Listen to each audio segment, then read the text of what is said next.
All right, what is going on, everybody? Welcome back to another day of SaberSim's DFS office hours. Today is Friday, April 4th of 2025, and looking ahead here, we have a 7-game NBA main slate later this evening. We also have a 3-game NHL slate later this evening.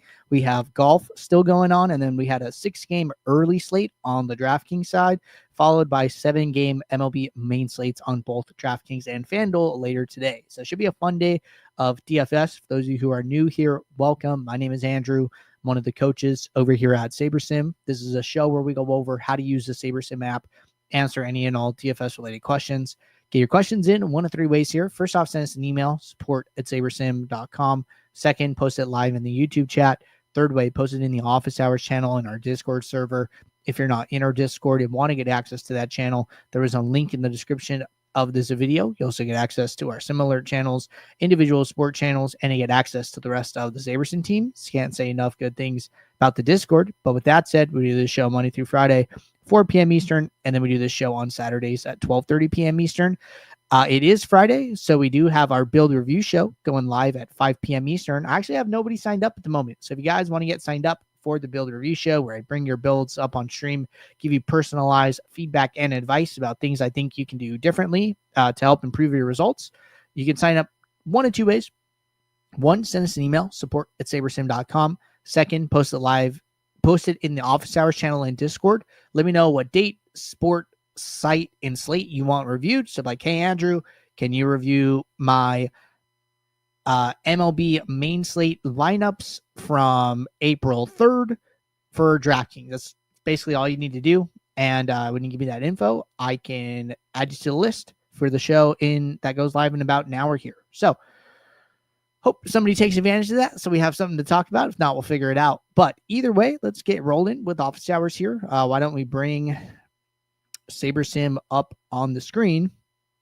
And we did have a couple questions to get us started today, so we will knock these out. First one here: what should my approach be when the Sims keep giving me high exposure to low projected MLB teams? I know that is for leverage purposes, but I have noticed that in the post-contest Sims, the winning lineups have often won with more highly projected stacks, and my Sim ROI this season has often been negative. Okay, good question here, right? So 2 things come to mind, right? Number one is the simplest thing you could do is manage your exposure to these teams, right? Usually, you come in here and we'll just look at this, right? So we sort by projected runs. Lowest projected team is Miami, okay, 3.3. Now, let's say, we go to players, right? And then let's say for some reason SaberSim is giving us a bunch of Miami, okay? So, okay, well, like you go and filter for Miami, and then we look at just like their batters, right? And we sort by the order. Even their, top of the order hitters, we have them, sub 1%, right? Well, let's say we're going to estimate that they're going to come in a little bit higher owned than that, right? Maybe they're going to come in 2% owned, 3% owned. You could still use the guideline that we've talked about here before, right? Some people ask me like, hey, how much exposure is too much? What you kind of shoot for? And I usually say like 2 to 3x the player's ownership, right? Well, okay, let's just estimate that these guys are going to be slightly higher owned. Let's say 3%, right? Well, even like 2 to 3x that ownership, if you're getting 10% Miami, you're still getting, quite a bit of leverage on this team compared to what the field is going to do. And then now, not only are you getting the leverage SaberSim wants you to get, but you're also managing your risk, right? If you have Miami in 2 out of 20 lineups, 1, you're getting leverage on them. And then 2, you still have 90% of your portfolio to play elsewhere, right? If SaberSim is jamming them, it's kind of a risk thing at this point, right? You need to manage your risk to them. I mean, I remember, if you guys don't remember, when Andy did the interview with Elusive Smoke when he won his Millie Maker, and you could see that on YouTube. He was like, hey, you don't need to have 50% of a 1% owned player. You could have, 10%, and that's enough leverage, like right there, right? And let's see if we could actually find that clip. Let me pull up YouTube.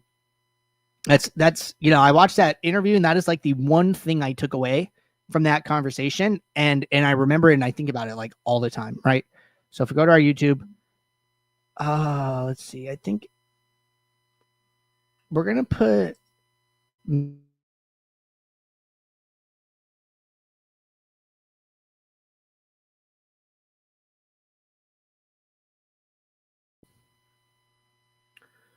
where is this interview? Here it is.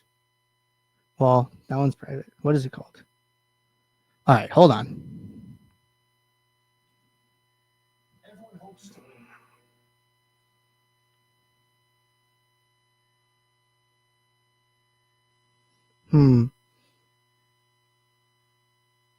Okay. I can't find it right now. But basically in that interview, that's what he says. He says like, hey, you don't need, 50% of a 1% owned player. You could have 10% and you still have leverage on the field, and then you get to manage your risk, right? So that's like the big takeaway for me. So I would just like apply those concepts here, right? Like that's the biggest thing in my opinion that you need to be like aware of and like you need to be thinking of. You don't need to play, the builder, right, is going to identify the best plays. And it's like, hey, jam these guys. It doesn't do a great job of managing risk. That's where you kind of come in, right? That's where I always say it's like, hey, man plus machine to get the best results.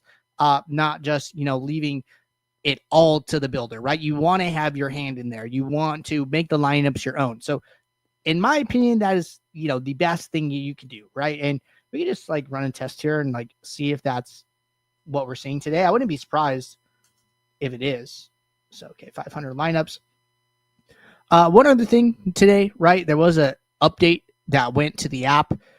You will notice that there is a little gear icon here next to build lineups now. This used to be like over here by a standalone, but it is put together now. If you guys want to learn more about the update that went out today, you can go to Saber School, and then you can check out this release notes, April 4th, 2025, talking about the update. A lot of bug fixes, a lot of cleanup. We're really happy with it and just trying to get things working more smoothly for everybody. But you can click this gear icon here, and then your settings will like all be within this space. Okay.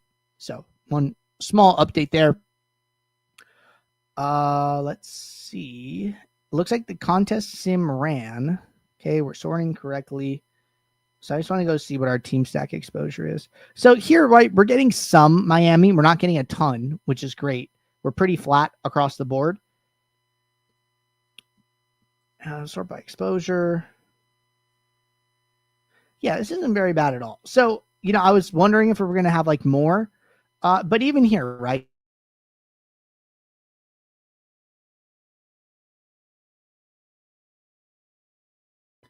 If Miami being, tied for your second highest team stack exposure is too much for you, then hey, like go and drop it, right? Big thing for me, right? Pool exposures like 3%. All these other teams, 18, 10, 16, 11, 26, right? So we are kind of getting to a lot of them, even though there's not that much. And then we're like way, way under. Should we remove the question on like the Dodgers, right? We're fading them pretty hard here. So that's what's going on in the MLB streets. But those are the things I would be thinking about and trying to apply. All right, good question there. Next question. Looking to create a rule for PGA where each lineup has at least one, max two, of the chosen players in every lineup as is possible without just locking certain players. So you could do this. I think you just need to do it with two rules rather than one. So I don't think you have the option to do a range of players. Where is this? But I think you could do this with two rules. So let's go look at this. So let's load this PGA slate that just passed. All right. So I'm going to do something super basic. Let's say, top 5 projected golfers, right? So let's say from the top 5 projected golfers, I want to use at least one, but no more than 2, right? So you can use at least, exactly, no more than. There isn't like between, Okay. So what we need to do, set up one rule that says use at least one. And then we click edit. And then, we go and grab these 5 guys. And then we click save. And then boom, this is our at least one. And then we need to do a second rule. So we would save this one. And then we would come back to this screen and then we would do a second one that says use no more than 2. And when you do those 2 rules together, it will get you what you're looking for. But there is no option, say, use between, 1 to 2. So you got to do 2 separate rules. But that should work out just fine. All right. Question from Miguel. Hi, Andrew. When building lineups for a slate, example, 150 max and a 20 max. After it builds 170 lineups, and it runs a contest sim, how does it know which lineups to select for each contest based on ROI? Let's say I use unique rank. How does it know which ones to apply to each contest? After the sims, does it go down the list like first 150 to 150 max, then 151 to 170 to the 20 max, if that's the order I set? Okay, good question. So kind of 2 questions in one. So first thing, right, it's going to depend what plan you're on, right? If you're using starter versus ultimate. Okay. So depending on how you do that would depend on what your options are, right? So I'll talk about both here. Let's go back to the MLB slate for today. So let's say, let's go pick a couple contests, right? So let's say I'm playing the mini max. And then let's say I'm playing the $4.20 max, right? So I'm playing these 2 contests. And then we'll get rid of this relay throw. We don't need that. All right. So for this, right, just real quick, there's a little bit of a bug with the field lineups being off. If you upload your entries file, it will default to the right ones. So like, for instance, like this one would be flagship 20 max. And then this one would be low stakes MME. If you upload a file, it will autocorrect here, but just so you guys know, and then just be like, say we're maxing it, right? 20, 150, 150. All right, cool. So in terms of ultimate, it will know how to optimize for the specific contest because both of these have different payout structures, different number of entrants, and different field lineups. Okay. So when you run the contest sim, it's going to run it against the correct field lineups for each contest and then put it through the right size contest and the right payout structure. Okay. Now, let's see. Mini max. I'm going to write this down. Mini is 17K entries. And then the $4 is approximately 9K entries. All right. So then now let's say you run your build, right?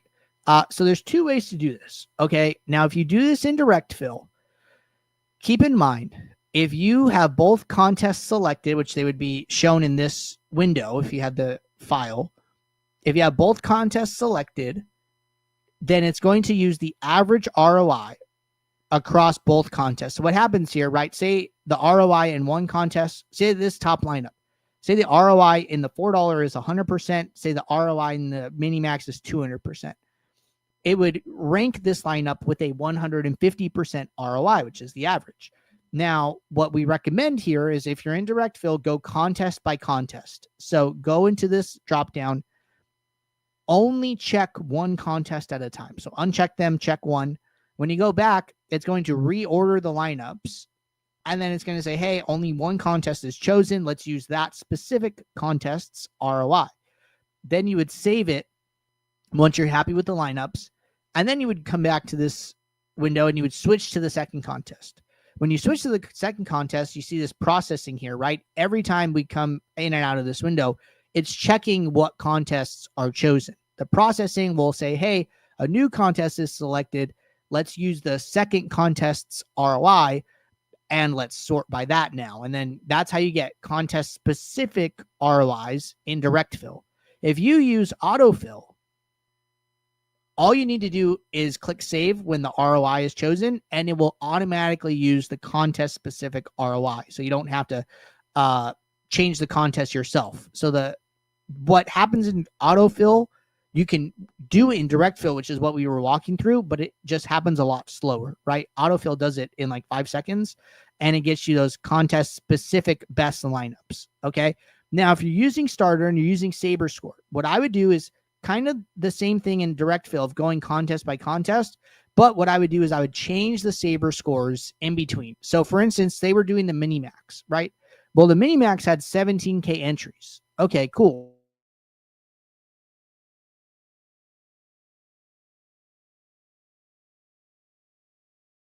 Say we come to this screen, right? And we switch to the $4 20 max.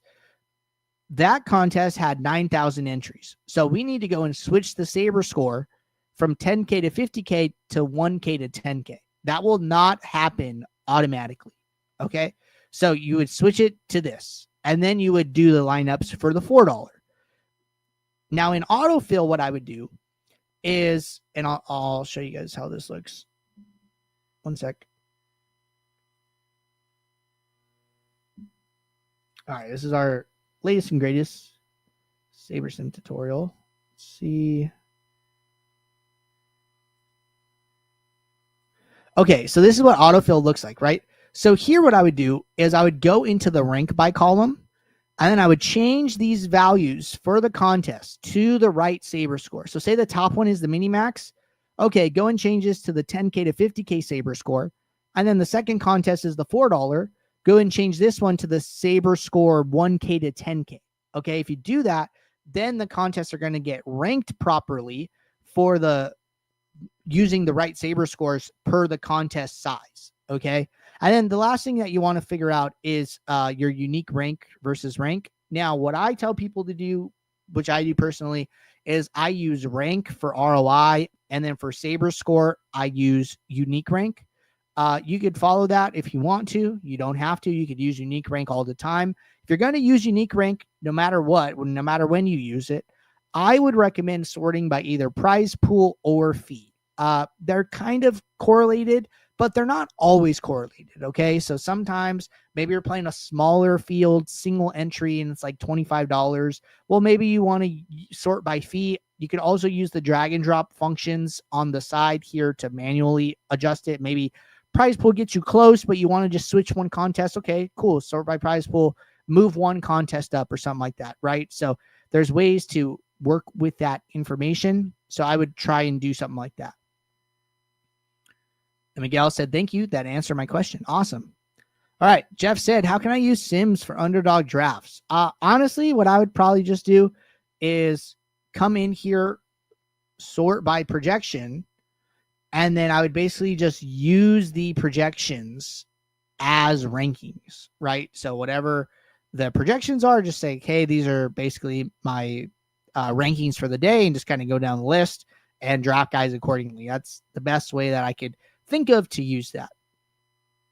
And, you know, leaving like game theory and like stuff out of it. Like it kind of gets weird with NBA. Questionables kind of have to know a little bit of ball. Like, okay, who's going to play? How much risk do I want? Like, you know, if Giannis is questionable, but he's like the top projected, then it gets kind of weird with like, okay, well, how much of him do I want? What if he gets ruled out? Things like that, right? So that's like a kind of a different aspect, but in general, use this like as your rankings to start, and then think about any, you know, leverage parameters, things like that outside.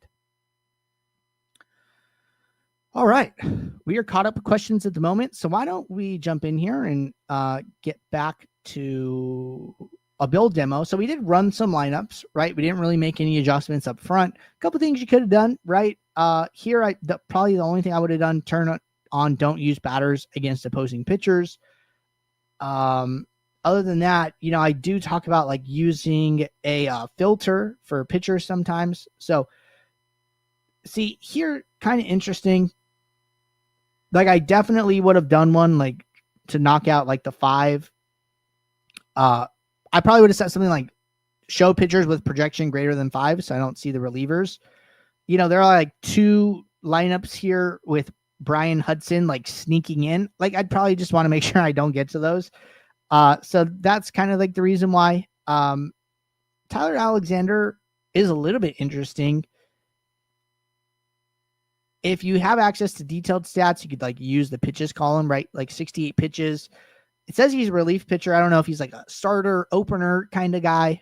So you can like do some additional research there. But anyways, just like curate your pitcher pool like a little bit. That's probably the only thing I'd recommend outside of the don't use batters against opposing pitchers rule. Other than that, going to do most of my work here in the post build. So where I would start, right, go to all, sort by exposure, mostly looking at like exposure and leverage. And we were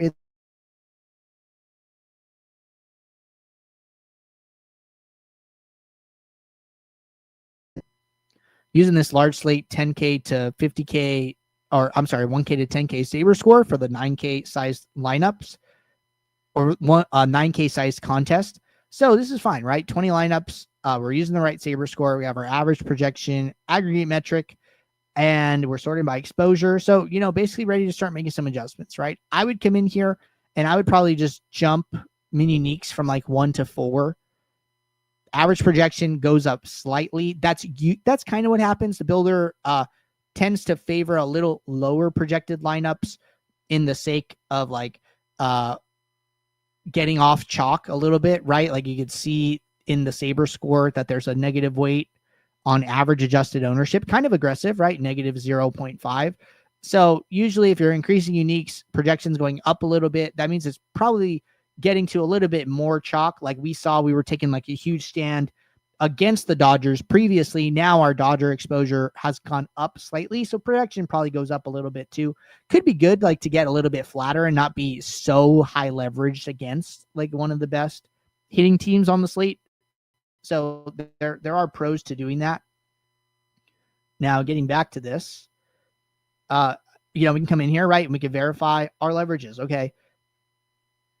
Top exposure is a pitcher, seems good, 43% owned. Second pitcher is kind of close to even, still taking some big stands on some batters. So I might want to go like a little bit further. I'm going to try 6. Projection seems fine. When you're using saber score, I do say go to the bottom lineup and try to stay in the top 25 to 50% of your pool. So we did build 500 lineups. Would definitely not want to go past like 250, but we're at 6 uniques and we're only at lineup 49. So we're still really, really high up, like in the top 10%. So this is good, right? We could break this out. We could look at pitchers and batters separately. So like pitchers, big stand on Schwellenbach and then kind of flat otherwise. Seems good. Batters at 6 uniques, our highest exposure is 80, 35. I'm sorry, not 80, 40, 35, 25. So like, and they're all Rays hitters too. So like we really are taking like a big stand on the Rays. We seem to really like them.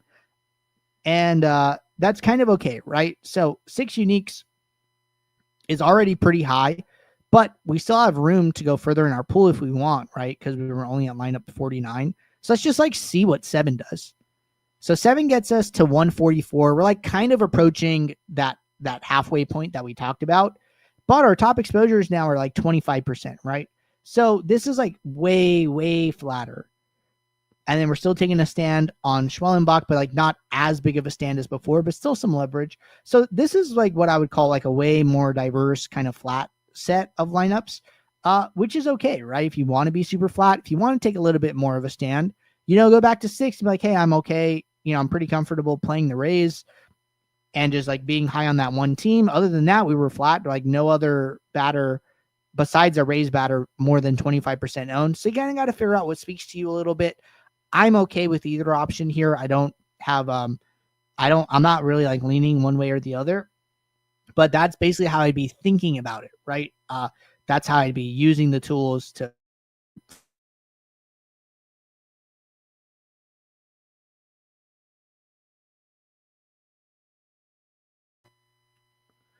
So hope that makes sense.